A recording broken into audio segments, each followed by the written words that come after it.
Hello, McFluffy52 here, back with some more Magic the Gathering Arena action. And today, in light of hitting 100 subscribers, I thought as part of a sort of 100 subscriber special, I would share the deck that I've played the most amount of games, sunk the most amount of games on in Arena. So this historic deck that I like to call Golos Ultimatum. I've played over 450 games with this deck.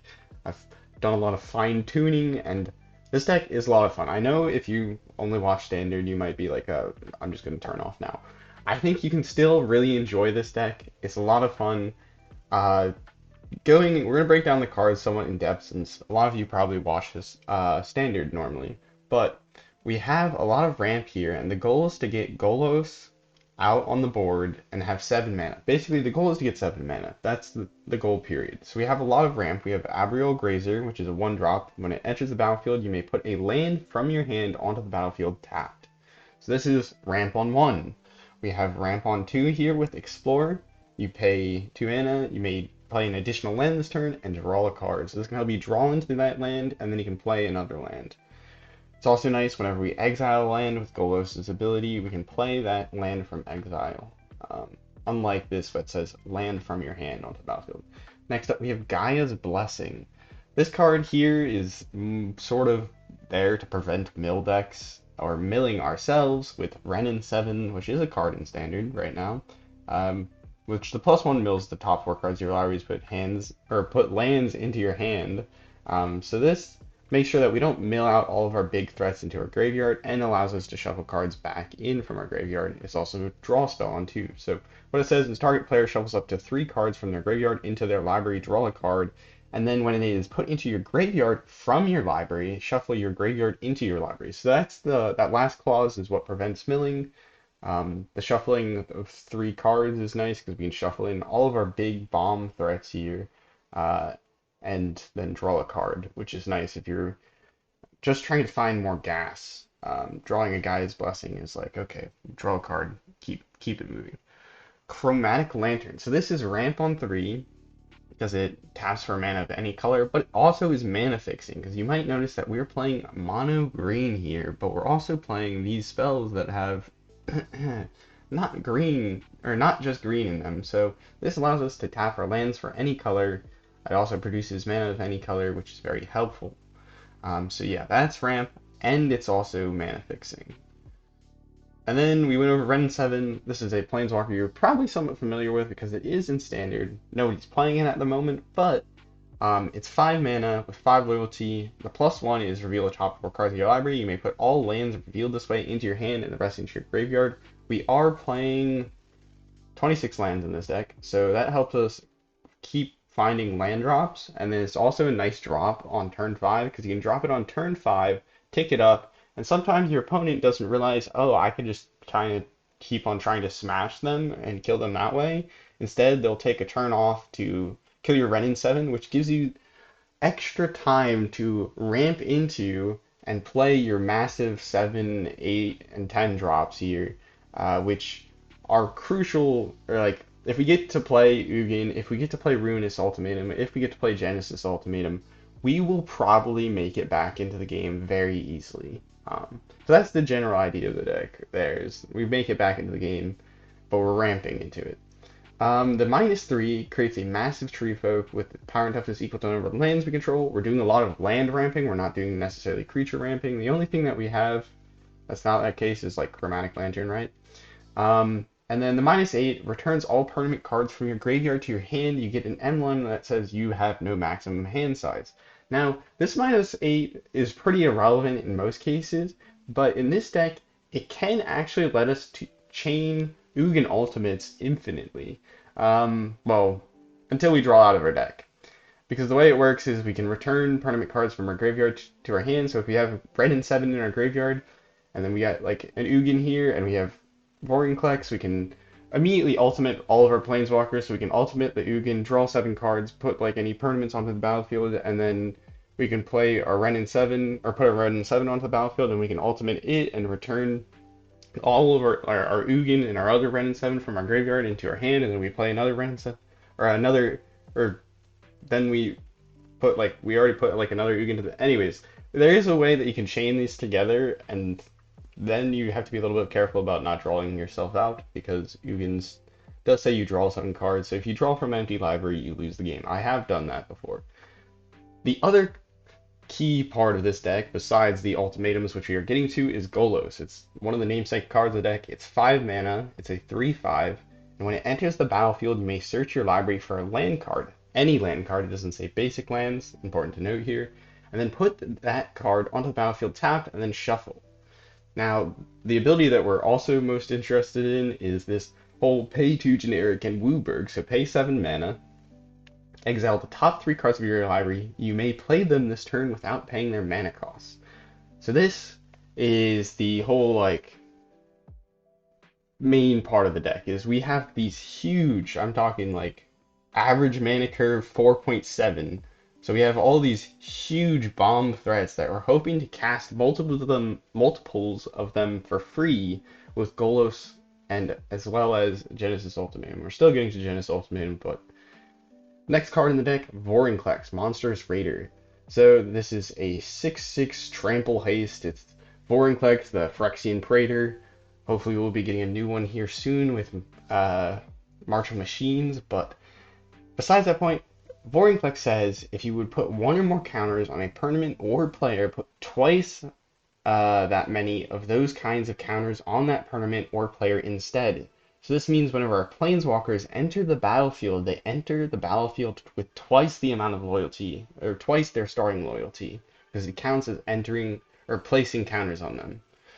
And then it says if an opponent would put 1 or more counters on a permanent or player, they put half that many of each of those kinds of counters on that permanent or player instead, rounded down.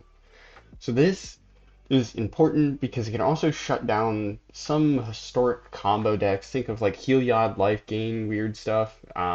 This prevents opponents from putting singular counters on their creatures, which is very cool and handy. So yeah, this deck has a lot of tech in here that will actually break or win. We can win against almost any deck. There's no like lockdown combo that will keep us out of the game in most situations. For instance, Ruinous Ultimatum. It is 2 red, 3 white, 2 black, and it says destroy all non-land permanents your opponents control. Sometimes your opponent's playing the whole 9 lives lock, which is a card that says like if you would take damage instead, put a counter on this for that damage or whatever. But then they play Solemnity, which means they can't get any counters, and so their 9 lives also has hexproof. But what 9 lives says is if it would be destroyed, you lose the game. So Ruinous Ultimatum is one of our outs against that kind of deck, where we just blow up everything the opponent controls, and that blows up their 9 lives, they lose the game. But this is one of our catch-up cards. We get to 7 mana, we cast Ruinous Ultimatum. Opponent, they probably have played out the majority of their hand, and they're out of the game. And they're basically out of the game, and then we can start trying to accelerate our board state with Golos and Genesis Ultimatums. So that is one of our catch-up cards here, and it's also one of our sweepers. Next up, we have Genesis Ultimatum, which is 2 green, 3 blue, 2 red. It says look at the top 5 cards of your library, put any number of permanent cards from among them onto the battlefield, and the rest into your hand. Exile Genesis Ultimatum. So this is our other kind of like lottery card or like big value card where we have these really expensive permanents that we're hoping to cheat onto the battlefield, and if we can, cheat multiple of them onto the battlefield. It's important to note that if you don't put a permanent onto the battlefield, so like say you end up hitting 2 Wrenn and Sevens, you don't really want to put 2 Wrenn and Sevens onto the battlefield because one of those could instead, or like they're just going to legend rule each other. They're legendary planeswalkers. So if you don't put it onto the battlefield, you end up drawing it.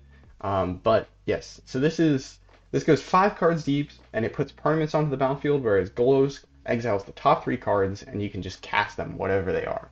So, there is a difference between these cards. Like, I know this one only goes 3 cards deep, but sometimes it actually can be better than using Genesis Ultimatum. We'll talk more about that in a bit. Ugin, the Spirit Dragon, this card is absolute bomb. This is like, what I'm talking about, like, this is a historic deck where we play, like, only the most powerful cards and we try and ramp in and, like, cheat them into play. Ugin, the Spirit Dragon, is that kind of card. You play it, you sweep the enemy's board with a -X here, and then you control the game with your +2, And then if you can, you get to Ultimate, gain 7 life, draw 7 cards, put up to 7 permanent cards from your hand onto the battlefield, which is huge. So yeah, Ugin the Spirit Dragon is 8 mana, and then its +2 does 3 damage to any target. So you can shoot the opponent's face, you can shoot down their creatures, you can do anything. The -X here is huge. This is probably the biggest part about Ugin that we care about, because it says exile each permanent with mana value X or less that's 1 or more colors. So our Golos, our Chromatic Lanterns, our Ugin are all going to stick on the battlefield because they're colorless, and then we can exile the entire opponent's board. It's important to note it says exile, which can be really important against certain indestructible threats and stuff like that. So Ugin, amazing card. It's one of our 5 sweepers in this deck that we hope to hit against those kind of aggressive or like built up boards on turn 7. Next up we have Ulamog, or maybe not turn 7. I guess we get to 7 mana faster than turn 7 usually. Ulamog, the Ceaseless Hunger. This card is great in this deck. It's actually important that we have this card because there's situations where all of our other cards can't solve it. So I know someone mentioned this in a comment in a recent video when I was complaining about Field of Runes. There is a combo in Historic, and it was in Standard at one point, where they can put put a angel counter or like divinity counter or something on a land, and as long as that land stays alive, they cannot lose the game. It turns it into like a platinum angel. So Ulamog is important because when it is cast, exile 2 target permanents. Notice it doesn't say non-lands, so we can blow up lands, which this helps us out against those certain combos. This is again what I'm talking about with this deck. We can answer almost anything the opponent does, we just need to find the right cards. And then Ulamog, a really good card. It's a 10/10 with indestructible, and whenever it attacks, defending a player exiles the top 20 cards of the library. So we basically mill them for 20. Now, let's go ahead and get into the land base real quick here. We got Snow Covered Forests. We're playing Snow Covered Forests because I just have fancy art for them. That was really the main reason. World Tree, we have 3 of these because it says as long as you control 6 or more lands you control have add 1 mana of any color. So this is important to this deck because we need to hit any color for our ultimatums here. We got the Chromatic Lanterns. Important. Golos, what we usually want to do with Golos is we want to search up a World Tree here. We only have 3 of them because we don't need that much mana fixing because we usually have Chromatic Lantern, or we can just find it with Golos, so there's like practically 7 World Trees in our deck since Golos can find them. But yeah, when it enters the battlefield, you may search for any land card, so we'll search up a World Tree in like 90% of the time. And this will fix our mana so that we can play these ultimatums. And then lastly, we have Radiant Fountain. When it enters the battlefield, gain 2 life, and then you can tap it to add colorless mana. So in the early game, it doesn't really matter that much what our mana is tapping for, because we just need 1 green source, and we have, well, mostly green sources, right? So this is important against those more aggro decks where that 2 life can be make or break difference, and that's why we're playing Radiant Fountain in this deck. So that's the deck. The whole idea of this deck is that you're trying to cheat in. It's kind of got the fun, I hate to say like gambly effects, but like there's always a chance that you like strike big with your Genesis Ultimatum or your Golos ability here. So let's go ahead, hop into some games, and see how we do in Historic Mythic. So let's go ahead and see. I hope you guys enjoy this video. If you do, consider subscribing and leaving a like. Let me know if there's any other historic decks that you guys would be interested in. I'm sorry, I know this is a little break from Standard, and probably the majority of you guys watch Standard, but I figured what would be a better like 100 subscriber special than showing off like the deck that I've played the most amount of games on. Alright, we're matching against Brunel. I don't know if that's really how it's pronounced, but okay, we got some ramp here. I haven't played this deck in a while. I've played like 1 game of it before starting recording because I was like, probably should like test my mulliganing skills. Mulliganing is like the one thing that I feel like, or one of the biggest things when it comes to like learning how to play a deck is what do you need in your opening hand to make it work? We have 3 lands and we have some ramps, so I think we're good to go. Hello. And I wanted to say thank you guys all so much for like the support. It's really been crazy seeing how like the channel's grown, or the channel has grown, and it really means the world to me. Thank you guys. All right, opponent playing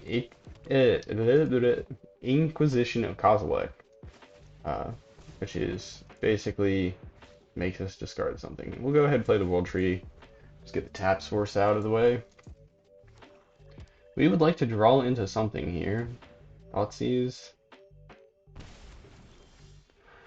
Interesting that they make us discard Ulamog, which we are the furthest away from casting, but you do you, King. Alright. Alright, so we'll be able to cast Ugin soon. I don't really want to play this out, but like because the opponent's gonna counterspell. What? Hello? We're gonna go ahead and search up another world tree just in case they destroy our current world tree. And it also gets another tap land out of our library, which is important. Tireless Reborn. Opponent sacrifices a creature or planeswalker. Well, bye bye, Golos. It was nice knowing you. Each opponent discards a card. How much mana value is this? 5? Yeah, we're gonna go ahead and get rid of that, sir.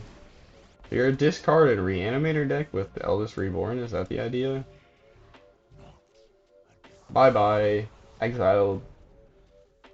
Does Ugin stick around? So we're now just like live top decking, I think. Creature or planeswalker? Oh. I also hits planeswalkers. Well, we're about to lose. Because they're about to get an Ugin on their board. My goodness.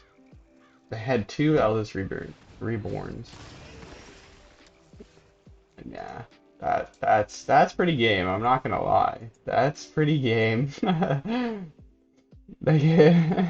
Just casually reanimating our Ulamog. Oh man, we went against the worst possible matchup. Somebody who could reanimate our stuff, and we happened to be playing the biggest, baddest stuff you could imagine. So, oh gosh.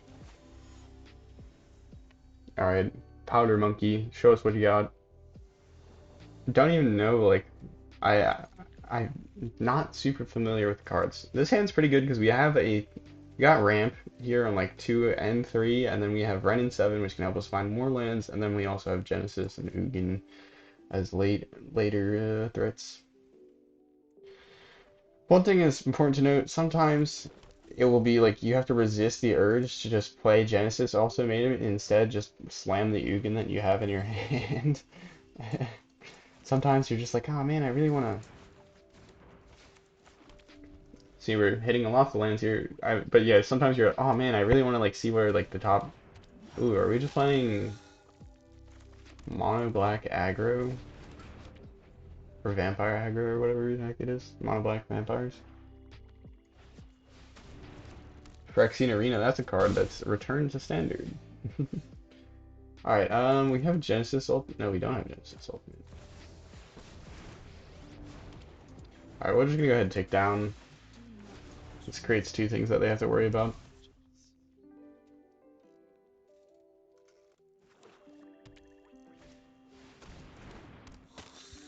Yep. There's the Knight of Ebon Legion. If the player lost 4 or more life, it put a +1 counter on Knight. Okay. Oh, let's see what we should use this before we do anything. Because if we hit another Wrenn and Seven with our Genesis Ultimatum, we want to be able to put it onto the battlefield. We'll go ahead and just put the land onto the battlefield, doesn't really make too much of a difference. Golos, and then 4 lands. That is one nice thing is like, uh, Genesis Ultimatum, first it will find you probably a bunch of lands, and then it can start finding you other stuff. Go ahead and find a Radiant Fountain.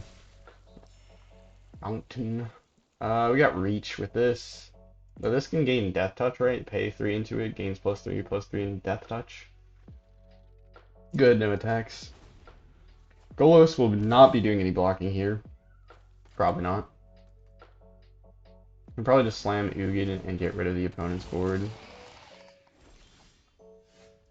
Yeah, it would be fun to do like other things, but let's go ahead and try and draw some. Nope. Oh my goodness. Okay, there we go. Seeing Gaia's Blessing in action, helping us shuffle in the Genesis Ultimatum that we accidentally milled. Go ahead. Oh wait, no, we can't swing in. That's a Phyrexian Obliterator. We get to -4 here. Yep, it's the classic play Ugin and watch the opponent scoop. This is... Man, I wish we actually got to show what Ugin does. What Ugin does. We'll find an opponent that doesn't instantly scoop here shortly, I believe. But yeah, man, I love playing this deck and then being in like the worst position possible, rolling with like Golos or your Genesis Ultimatum, hitting that Ugin, like ticking down that Ugin, like saving yourself in the most ridiculous fashion possible. Oh, we get to go first. That's cool. Play the Radiant Fountain so that they don't know we're green. I don't know. Play the Explorer.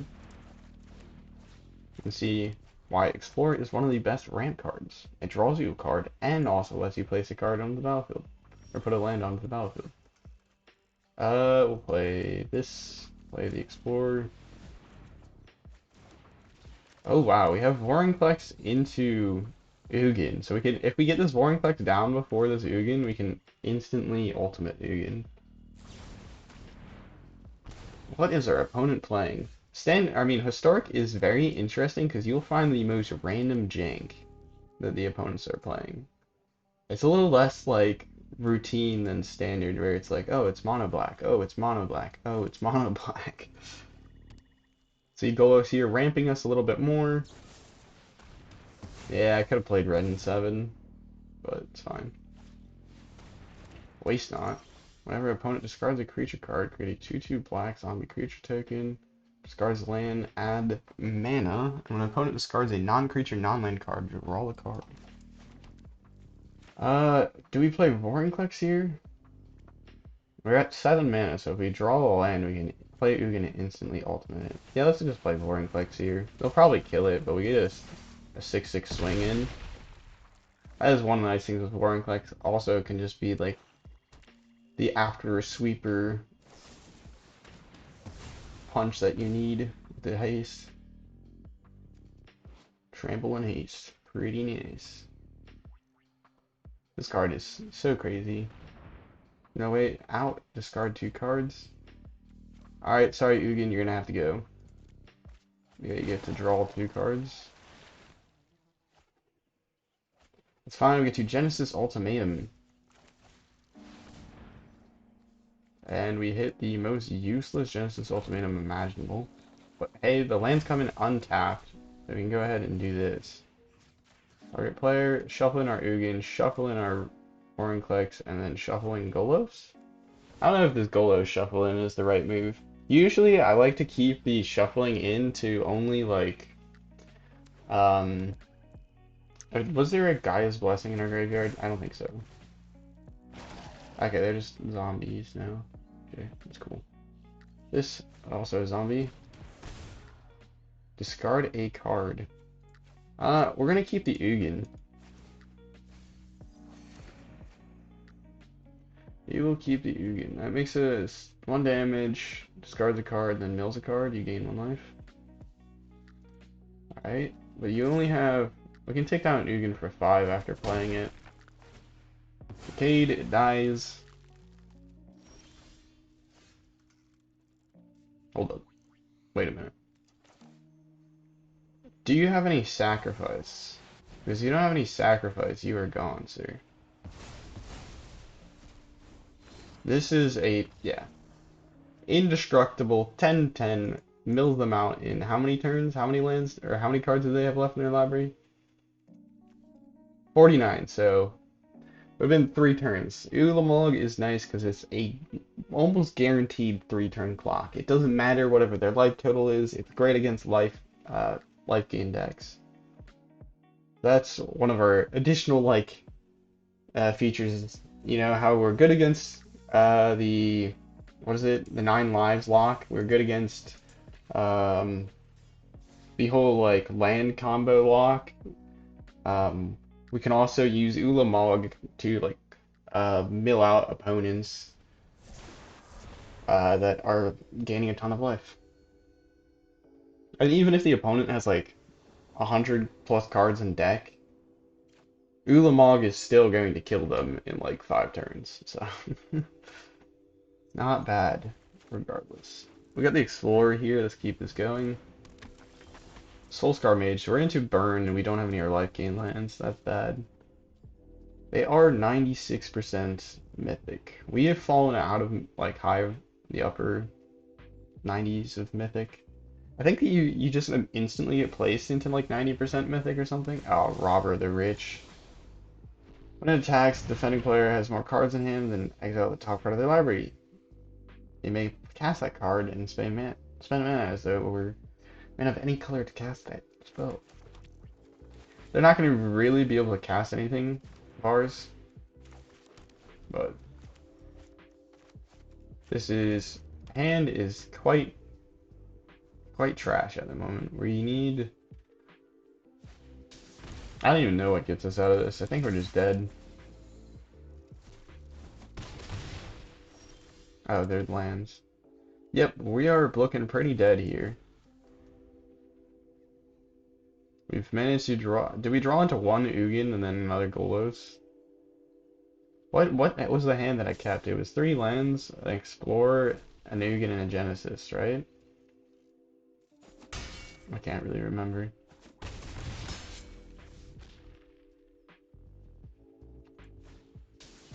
They've managed to exile only lands, which is impressive. Opponent here, though, they don't seem to have actually any like serious damage, which is strange. Maybe they have just burn spells for our creatures, not or our. Oh, that, yep, that'll do it. Good game. Yep, you can have our guy's blessing. Dead swinging. And dead. That happens. Yeah, we were unable to count to 7. This deck really wants to count to 5 and then it wants to count to 7. Because if you can hit 5, you can play your Wrenn and your Golos. That helps you get another land. And then usually you can draw into another land to count to 7. And then you can play your Ruinous Ultimatums and your Genesis Ultimatums, which are all important. But yeah, average average mana value in this deck, 4.7. Crazy. But over the whole 450 games that I've played with it, or whatever, right? We've still have a win rate of 56%, which is crazy. I don't think it's like a crazy good win rate, but it's still pretty good for how fun the deck is, I think. We have yet to see any elves. I miss my elves. Oh, we're playing Mill. Good luck, opponent. Good luck. That's all I will say.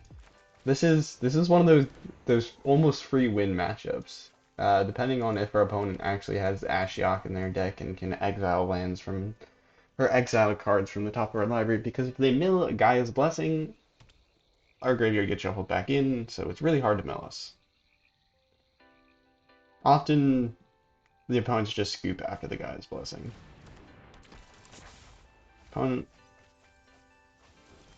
keeps on trying on, or keeps on keeping on.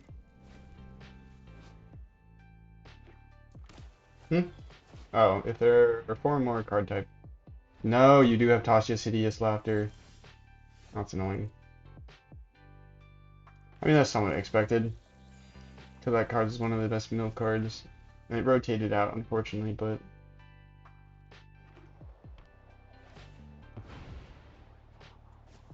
We got the mill crabs. No, we haven't seen any rune crabs, which are like play a land or landfall, mill 3 card, or opponent mills 3 cards.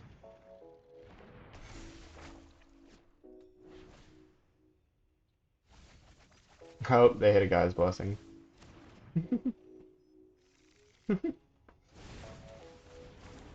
Alright. Opponent hasn't conceded, so we are on challenge mode. We have to draw one of our Gaia's Blessing, which is one of the worst things that can possibly happen here. Going to search out our remaining tap land here. And we should be good to go. We can Genesis Ultimatum.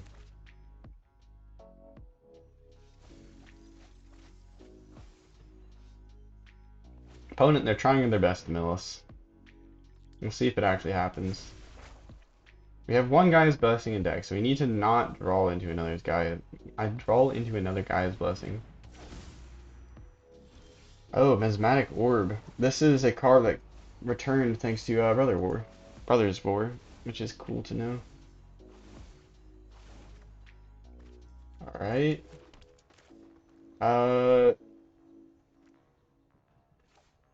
We're gonna go ahead and Genesis Ultimatum here because I think it's the safest option. Boom, get a bunch of lands, get Wrenn and Seven.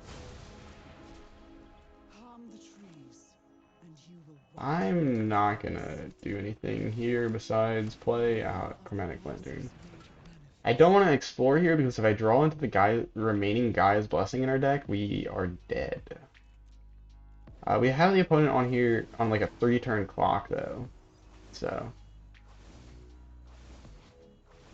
No, I want to let me look at their graveyard. There we go. Okay, that's 3 mana. So these only copy. Oh wait, no, they can copy any spell. So they should be using the Tashas. Okay, they are using the Tashas. Oh, did they just hit it? Did they just hit it? No, they didn't. Okay. They did not hit the remaining Gaia's Blessing in our deck.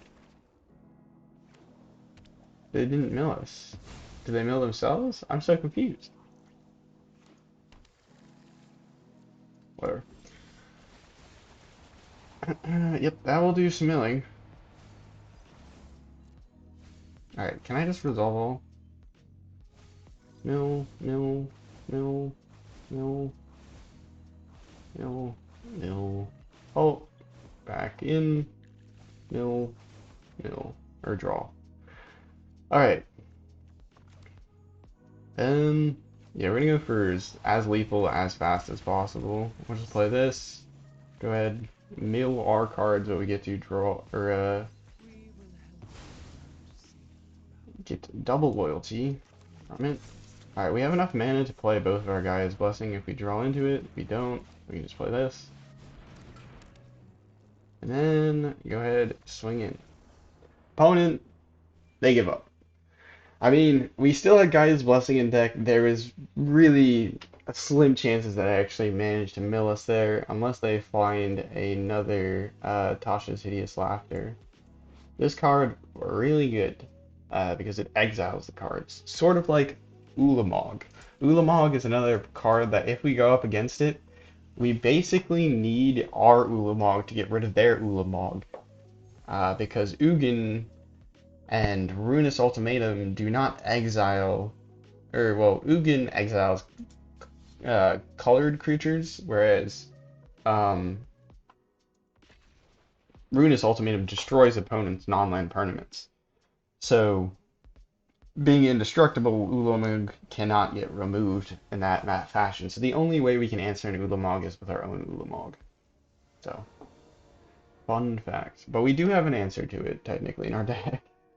I think we'll go ahead and keep this hand and see what happens. We have 2 5-drops, which is nice. We might kill the first Golos. Nice thing is, Golos, when it enters the battlefield, finds you that land card. Ooh, life gain deck. Fun, fun, fun. Whenever a creature enters the battlefield under your control, you gain 1 life. Cleric's Class, there you go. That's another old life gain card that rotated out somewhat recently.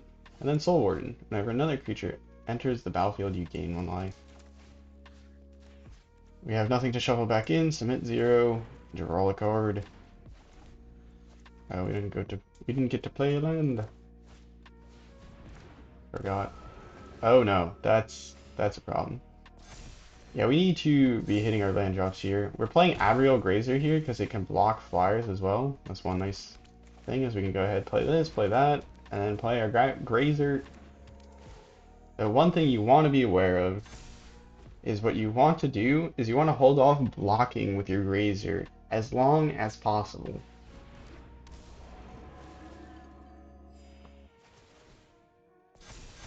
So like, yeah, we could block their 7/7 here, but next turn it's probably going to be bigger, so we can block it then. The next turn we might be taking lethal, depending on how big their other Voice of the Blessed gets. Golos here, we can search up a life gain land because they probably do not have destruction for our Chromatic Lantern. Yep. This is one of the cases where you're not going to want to search up the World Tree because there's not too much point to it. This gives us some extra life, which could act as a buffer in the case that we need it. We're up to 6 mana, so we just need to count a little bit higher. If we can top deck a land, that would be huge. So we're looking relatively dead here, depending on how these things turn out. We block the 10/10. Shadow Spear. That's a little annoying. Yeah, we're going to prevent lethal damage here. That seems like a good idea. Alright, we need a land.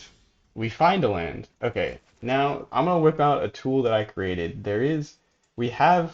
I made a calculator for this deck because in this case we have both Genesis Ultimatum and we have Golos here. And so in some cases Golos would be better, and then in some cases Genesis Ultimatum would be better. So we have 2 Ugins in our hand. So we have like 11 good hits for our Golos. We have 3 of them in hand, so that leaves us with 8, right, in the deck. And then Genesis Ultimatum only can hit permanents, and we have 2 of our really good permanents in hand, so that leaves us with 3. And then how many cards do we have in our deck? We have 46 cards in deck. Alright, so there's a 29% chance that we hit something good with Genesis Ultimatum, and there's a 44% chance we hit something good with Golos. So we're going to go with Golos here. And Golos lets us down. Unfortunate. Go ahead, play out the Golos. It's going to legend rule, but that's fine. We still get the ETB. The opponent is going to kill us regardless.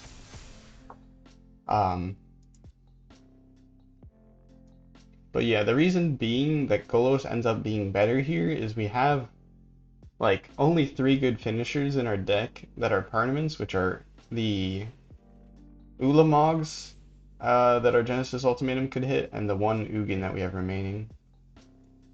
I just draw out another life gain land. Won't make a difference here because they're all flying, and then we'll just go ahead and concede. Save our opponent the time.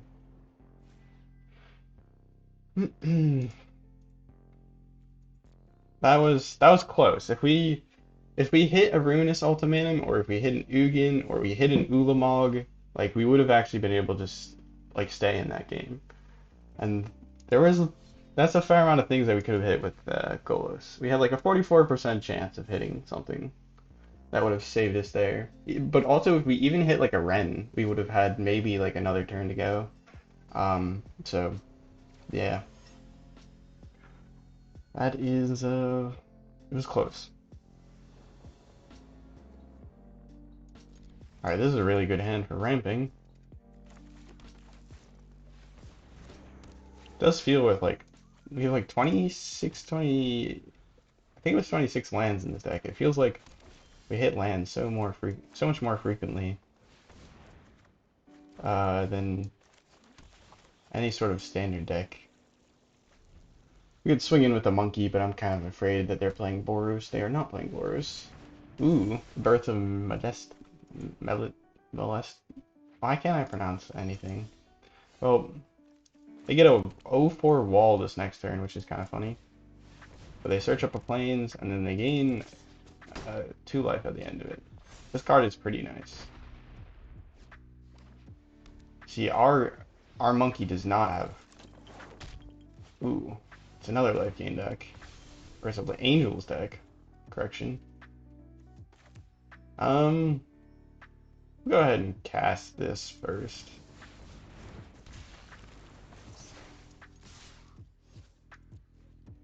Don't want to block, or swing in with the Arboreal Grazer.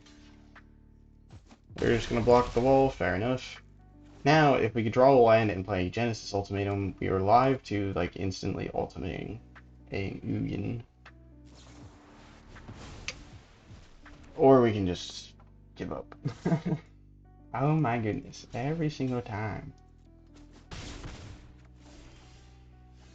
Alright, well, now we can just Genesis Ultimatum. No need to do them. Alright. Opponent doesn't even get to see the Ulamog come out, they just instantly concede. It says look at the top 5 cards. They didn't even get to see what we were looking at.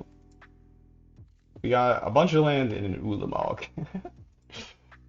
Well, Ulamog would have made short work of that game because we would have just swung in 30 times and they would have... Well, no, actually they had Repel the Evil, which exiles creatures with, which is an exile removal. So I think they technically could have exiled our Ulamog there. Man, there's so much exiled removal. That Indestructible doesn't even feel that strong sometimes.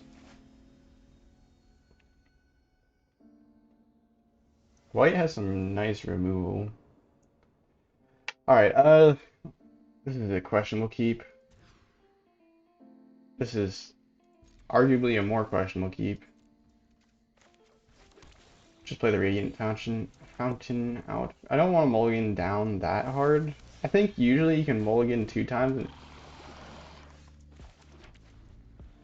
everything reminds me of her. Just finding toxic everywhere. You sure you queued up for Historic, sir?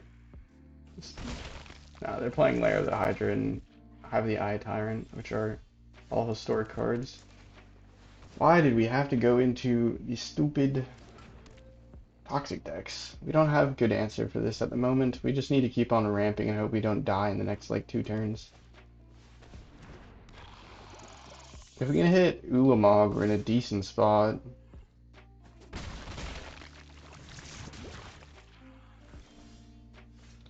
Alright, we are Ulamog, Ugin. We needed land this next turn. If we draw into a land, we're okay. If we draw into Golos, we're doing okay. Okay, that is less okay. We need a land. Pretty desperate. Pretty desperately.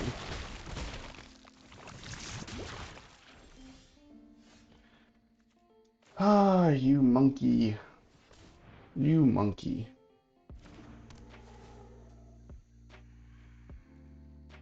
I think we're dead.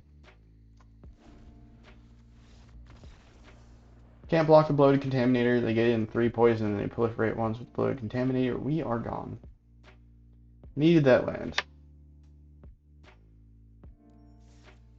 Needed that land. Then we would have had a chance. But it's nice with this deck, like, it's either pretty quickly like a win or pretty quickly a loss in most situations. And then you find those opponents that are still wanting to try and fight you once you get your Ugin down, which is also kind of fun. What is this pet? I like it. Opponent playing Ores off, so either they're playing a bunch of removal or they're playing vampires. Or angels, rather. Nope. Mind Stone. I don't know what's going on.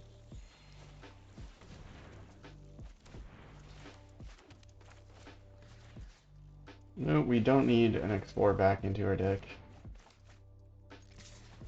Face the monkey. Technically it's a beast, but like, come on. It's definitely a monkey, right? Arboreal Grazer. Just chilling in the trees, having a good time. What was a Gaea? Is this a, what was it called? The one where you have to, like, each person has to sacrifice a permanent at the beginning of their upkeep. What is the card called? Play down our monkeys just in case. What the heck? You could have such power. I remember this card, and I remember hating it because it creates these 2/2 menaces. 2/2/1 menaces. Then whenever a creature dies, you put loyalty back onto it. This card with, what was it? The butchering thing. It really The thing that got banned. Why can't I remember? The -X enchantment sweeper opponent loses life, you gain life. Uh, Meat Hook Massacre. Well, Lolith with Meat Hook Massacre was a nightmare. She just gets all her loyalty back, basically, and it's like, ah, what the heck? She gets two creatures, and these creatures die, and so she gets, like, loyalty back. And then, assuming that they hit at least one of your creatures, they get... It's very annoying. We'll take out a tap land. We're not that close to dead. Grab a World Tree. If we draw a land, we can play Golos, or we can spin Golos, or we can... So we have 45 cards in deck. I'm going to start putting this information into the calculator. We'll have 44 cards next turn. We have one Ugin, so Genesis has only 4 good targets to hit. Oh, what do they play? Garuk. Alright, well, I guess we're only Genesis Ultimating, because that thing's gone. And then we have 3, yeah. We have a 40% chance of hitting something with our Genesis Ultimatum. But we probably just want to Ruinous Ultimatum first thing. Get rid of all their crap. Bye-bye. Yep, put loyalty on the thing that no longer exists. Bye-bye. Garuk. Didn't realize he was an Eldraine. Apparently we will be returning to Eldraine later this year, I think. Creates 2 wolves, and then whenever they die, he gains loyalty, destroy target creature, draw a card. That's a pretty good one. Goes in with 6 loyalty? What the heck? Opponent sacrifices 2 creatures, so get rid of our monkeys, if they're feeling it. Nope. Alright, well, let's cross our fingers. That's pretty good. We're gonna play the Ulamog out here. A little bit concerned that Liliana is gonna make us sacrifice 2 creatures, then they're gonna have more sacrifice effects that make us end up sacrificing Ulamog. Because it is indestructible, but indestructible does not stop you from sacrificing it, unfortunately. If they have like a sweeper and then into Liliana's sacrifice effect, that would also work. Damnation, Day of Judgment, that works. And then you make us sacrifice an Ulamog. Ah, it was nice knowing you, Ulamog. But, hey, Ugin's gonna make them cry. We have enough lands now to cast it. That is the one nice thing, like I was saying, this exiles itself, so you can't recast it, but the nice thing is it looks, at tournaments you can put them into battlefield, you end up finding a lot of lands often.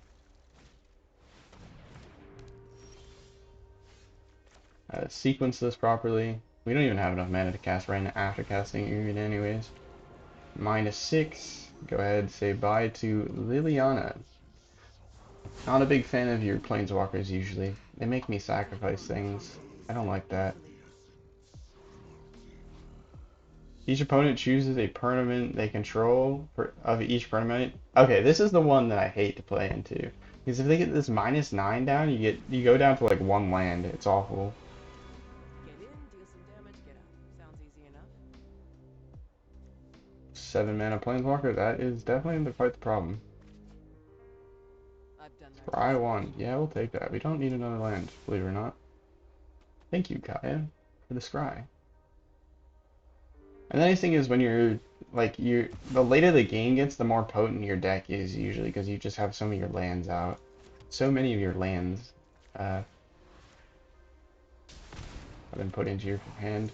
Fortunately, we're not able to do anything with this Gaea unless we get a really big tree folk, which is like, yeah, 10/10. They prepare for war. Man, I like Wrenn. She's a cool planeswalker.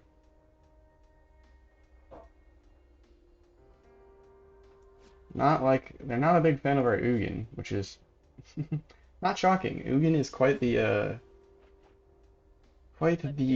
big dragon. I'll go ahead, keep the second Ugin here, because they're looking at Ugin, and they want to get rid of Ugin. You know what they should have done, though, is they should have done the -3 stole our creature here. Because now Kai is definitely gone. I mean, they do have full mana, though, so. This little partition our little tree folk. That's rude.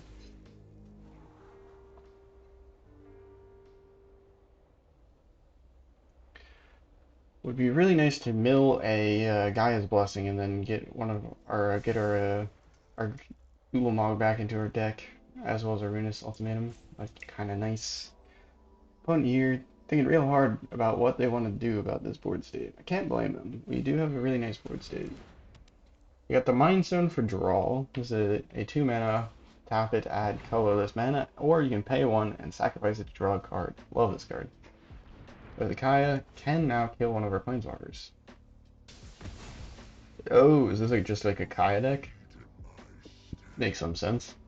Go ahead and mill. Get ourselves a land.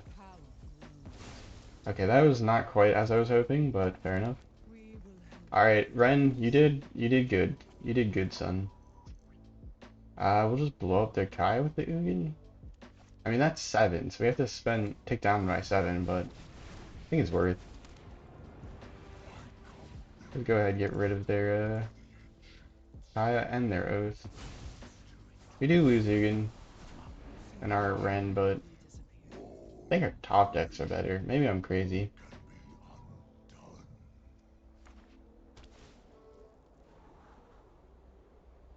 Because we have a bunch of Explorers that can draw us cards. Well, we actually have 2 Explorers in our deck. We have Gaia's Blessing, which will draw us a card. And then we should have still 3 Genesis Ultimatums, and Ugin in our deck. And then like Golos as well. Fun here, drawing a bunch of cards. Quite the interesting Abzan brew they have. Surprised they're not playing any of the Abs and dual lands.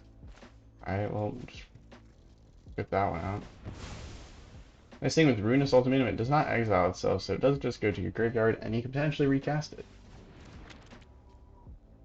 Mazemind Tome, it's like a bad Bank Buster. No, not really. It's very similar to Bank Buster. In fact, like when they were previewing Bank Buster, I always thought it was kind of like it. We could sacrifice our World Tree here, but we have no gods in our library. That is one unfortunate thing. Got a lot of life here, so there's opportunity to draw into some answer.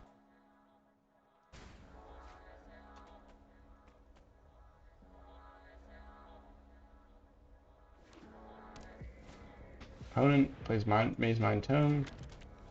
Another thing that can start drawing them cards. Even if you don't draw cards with it, the nice thing is you can also just scry if you tap it. So you can scry right before you draw, like on your upkeep. I've never seen the Are you enraptured Lost by my beauty? Emblem. Or do you In an emblem, whenever a creature opponent, enemies? whenever an opponent is dealt combat by damage by 1 or more creatures you control, if that player lost less than 8 life this turn, they lose life equal to the difference. Okay. Pass 2 attackers. My turn. They don't swing it. Are you crazy, opponent? Alright, well, we have like 13 of our lands, so there's only 13 lands left in the deck. There's got to be a greater likelihood of us drawing an actual card here.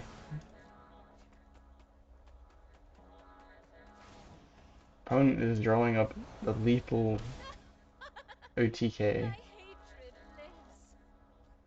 You can take 8, 9, 10, 11, 12 damage. They swing in. Puts us on 1 more turn. Or well, puts us basically dead if we don't draw something this turn. Don't know why they didn't swing in the last turn, but they had 4 damage that they could have done to us. It doesn't really make that much of a difference. Well, it does make 1 difference. If we draw into Ulamog, I think we still might be able to survive a bit longer. Whenever an opponent attacks a creature or pencil control, it does 2 damage to that player, you gain 2 life. You're not scared of dogs, are We hit an Explorer finally. something like draws us. And then we hit a Genesis Ultimatum, which we hit. There is... Okay, Vorinclex is not quite what I was hoping. Not quite what I was hoping.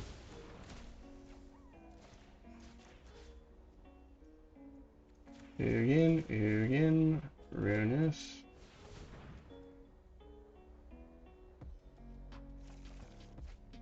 Golos. That's not terrible. Still dead next turn, I think. Unfortunate. Take a land. Gain 2 life. You can see how we've gained a total of 8 life with these lands. Which we would be at 1 life here if it wasn't for these lands. I think we're dead regardless. Oh yeah, we're just dead. We are dead. I've learned much during I mean, my Gaea travels. can kill one of our Let me creatures, show you. so that's unfortunate. I'll play one more game with this deck, and then we'll call it a day there. Let me know if you guys enjoyed this historic video, because I wanted to share this because I couldn't think of a better thing to do for like 100 subscribers, and I think it's a fun and cool deck, but certainly isn't like a standard deck. But I didn't know what to do that would like involve standard.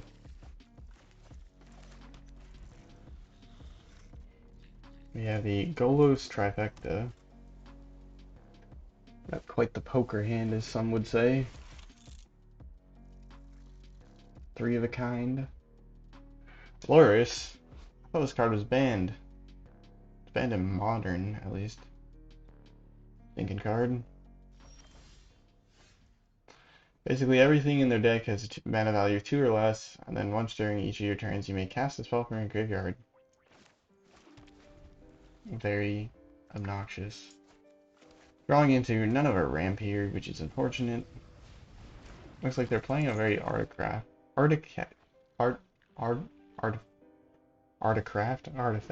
themed deck. Treasure Vault, that's another artifact. You know, drawing into ramp is optional. We have like 1, 2, 3, 4, 5, 6, 7, 8 ramp cards. Oh. Oh. Her.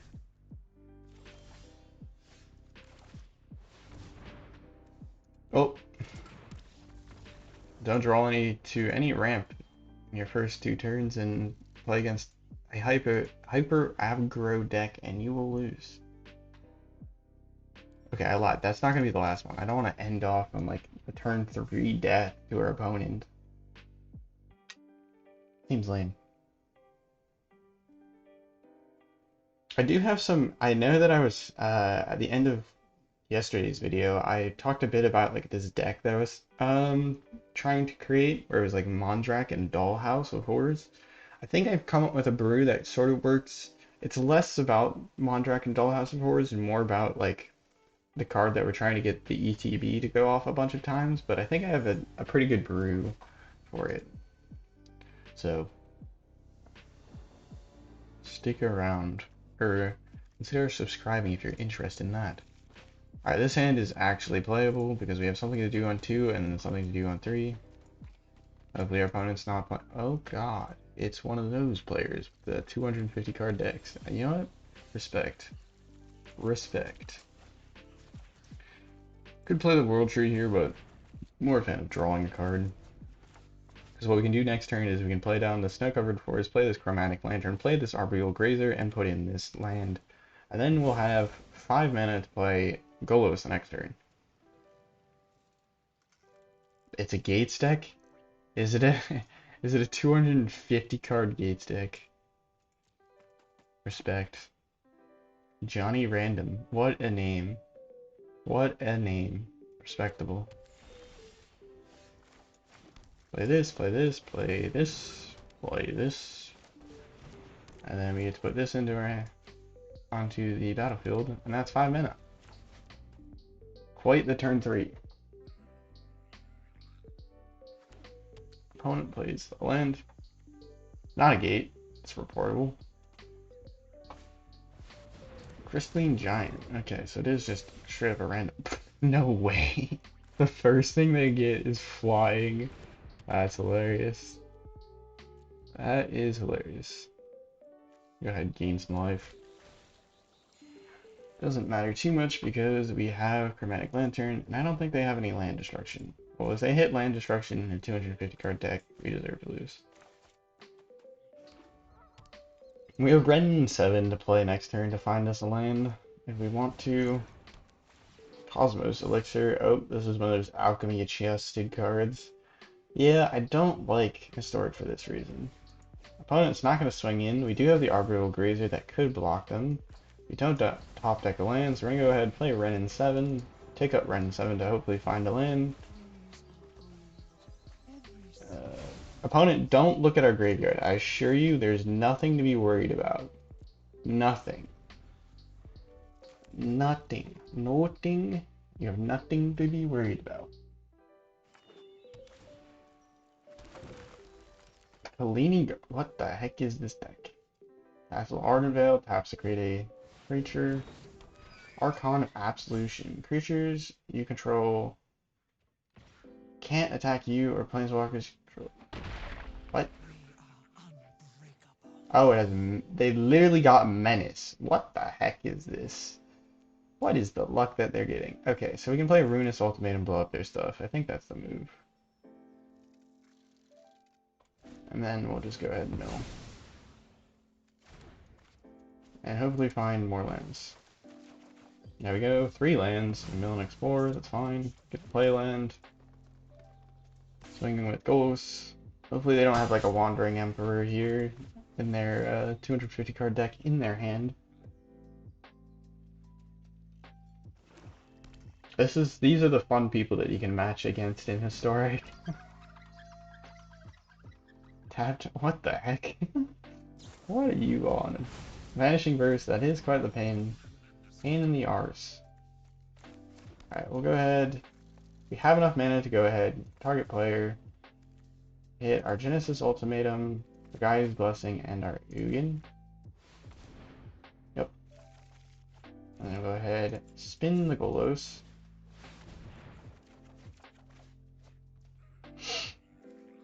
Like, what the hell? What the hell? Alright, well, we at least get to shuffle more cool things back into our deck. But that is about as disappointing as a Golos could go. Nah, I've had more disappointing ones. Golos does not always hit. If we tried to calculate our odds there, we could have probably found out what the chances were. We're down to 38 cards. We actually have a decent chance of hitting. Opponent. Oh no, what are we gonna do? We can totally search up a basic because, well, guess what? Half of our deck is basics. Or more than half our deck. And more than half our land base, rather. It is kind of annoying to lose our cool land. Alright, go ahead. We could play land and then play Ulamog, I think? Yeah, we could do that. Which maybe we just go ahead and do that. Now, we came here to gamble. Okay, maybe gamble is not the right word, but we came here to spin Golos. And did we spin Golos? Holy moly, what the heck? Double Genesis Ultimatum off the Golos. I couldn't think of a better way to go. Alright, we're gonna go take up this. I'm not gonna bother taking down. And then cast another Genesis Ultimatum. Damn it, we hit a second Ugin. How could we have hit a second Ugin? Gosh darn it. I guess we'll have to deal with that. Alright, we get to put a land from our hand onto the battlefield. Get to play another land. No, we don't get to play land. I guess we'll go ahead and play our Wrenn and Seven. And then create a giant tree hook. And then attack in. I was thinking is you can potentially activate this multiple times a turn. So we'll be able to activate it multiple times our next turn. We'll go ahead, discard and explore. Maybe, no, we'll discard the land. And then we'll discard a Chromatic Lantern. Gaea's Blessing is in our graveyard, so we'll just go ahead and keep that there. Though, if we were playing the Ultimate Ugin, try and keep it around. The Quarry Tower, the maximum hand size, very nice. What is our opponent playing? That is funny. That is hilarious, actually. Alright, well, we can just play this and then play or spin it if we want to do that. Or we could play. There's a lot of actual potential plays here. River's Rebuke, though, that is not something I was expecting. Go ahead, take a land card. Find ourselves one of our world trees. Activate.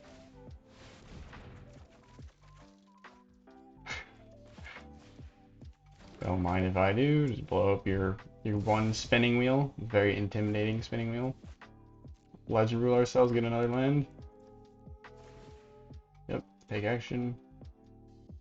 Grab ourselves a Radiant Fountain. And then, what do we want to play? Well, we can play several cards from our hand. Actually, we'll just play the on the monkeys. We'll turn this, return this, and then we won't bother with the Golos.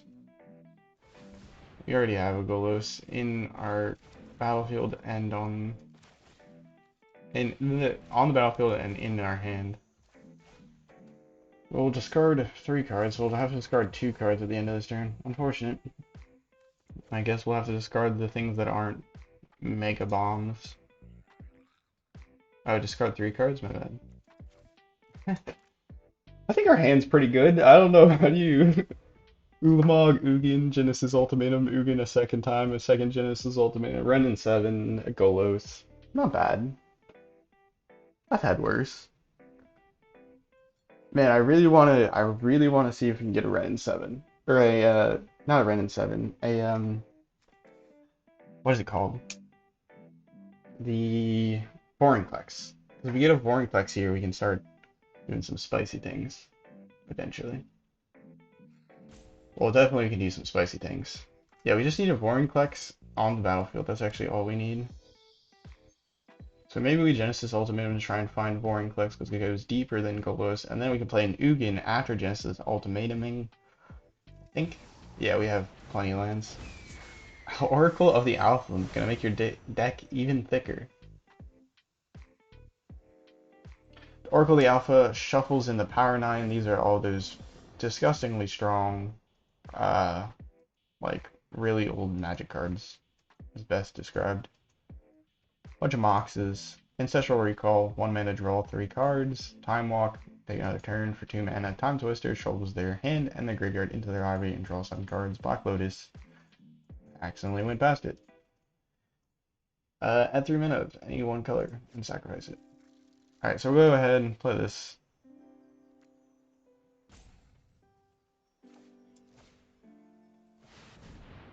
Yes! We did it! Yeah, we'll just do this. Don't mind if I do.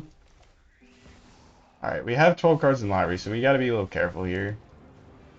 But we get to do this. We get to instantly ultimate the Ugin. Let's go! And then we can put another Ugin on the battlefield and do it again, but we don't have enough cards in our library, so we won't. Opponent feels the power that we control. We were there was really no reason to do that. If you actually wanted to win the match more confirmed, just slam an Ulamog. The opponent can't do that much against it. And then just start going to town. Because we were in decking territory here. But it was too fun to resist. Alright, well, I'm gonna wrap the video up there. We'll go ahead and hop into like a short deck tech. But we already tried to go in depth at the beginning of the video because this is a historic deck. These cards you don't see very often, so definitely something that I wanted to go over a little bit more at the beginning. But yeah, we got a lot of ramp here with the Arboreal Grazer, Explorers, the Chromatic Lantern. So we have 12 ramp cards, and then we have these that also help. Like, technically, Wrenn and Seven can ramp you some if you +1 and then you use the 0. Wrenn and Seven though, I do really like it an additional 5 drop here because it helps you find those lands. So if you're struggling to find your Golos, that searches up a land, you can use this, and then the opponent will attack into it. So that's potential, or like another thing to think about. But yeah, we do have a very intense curve, but you can see how these cards, once we start casting them, it could get pretty hard to win, or I mean, pretty hard to lose. Um, Granted, though, we did play that last game more for the troll or like for the fun rather than like the proper way of doing it because realistically we were in danger of decking ourselves there. We had 5 cards in our library uh, at the end of playing, or we Genesis Ultimatum to find a Vorinclex, and then we played the Ugin out there. But you can see how we end up with a bunch of lands on the battlefield, and then we can start really paying into our goals to try and find answers to the opponent's board. Usually opponents, a sweeper or two from an Ugin and a Ruinous Ultimatum will put them behind far enough where they surrender. And then Ulamog, some decks just really can't do anything about it. If they don't have anything to destroy something indestructible, you get this out there turn 6. Because like the earliest you can go ramp on turn 1, so you end up with 2 lands with an Arboreal Grazer. And then turn 2 you play a land, you play an explore, you put another land, you explore again, you put another land. So you have 5 lands on turn at the end of your turn 2. So turn 3 you play a Golos, you find up a land, and you have a land in hand. Um, and then the next turn you can use Golos' ability to potentially hit any of these big things. So if you can potentially get out Ulamog turn 4, turn 5, I think it is, because what I was describing, turn 1 you get 2 lands, turn 3 you get potentially, I like in a very ideal scenario, you get two lands turn 1, you get uh yeah, Arboreal Grazer, you play a land, you play Arboreal Grazer, you put a land on the battlefield. The next turn you explore and you put 2 lands on the battlefield, so you're up to 4 lands, you've used 2 of them, you explore again, you play another land, so you're up to 5 lands at the end of your turn 2. Your turn 3 you play Golos, you search up yourself a world tree, right? And then um, that gives you a total of 6 lands, and then you play your land for the turn, you have 7 lands. So next turn you can play a land and then just cast an Ugin, or you can just play land and spin, or you don't even need another land the next turn. That's turn 4, you spin Golos, and you hit an Ulamog or something. So yeah, you could potentially hit Ulamog turn 4, which is pretty crazy. But yeah, that's gonna do it for this deck. I hope you guys enjoyed it. Let me know what you think about it. I think it'd be a lot of fun, though you are playing a lot of these like really big, expensive cards. Um, so maybe if it can feel a bit generic in that regard, but I just like the like it fulfills that like teamy aspect of just like playing big things and winning, and it's pretty decent at it, and gets you there, like gets you into some interesting situations. So it doesn't like play out the same every single game. There's a lot of different ways it can play out, which I think is interesting, more interesting than like just spamming mono red and then like turn 1 play something aggro, turn 2 play something aggro, turn 3 play something aggro, beat, and then hopefully win. I think this can be a lot of fun. So yeah, have a nice morning, evening, night, afternoon, wherever you're watching. Ciao.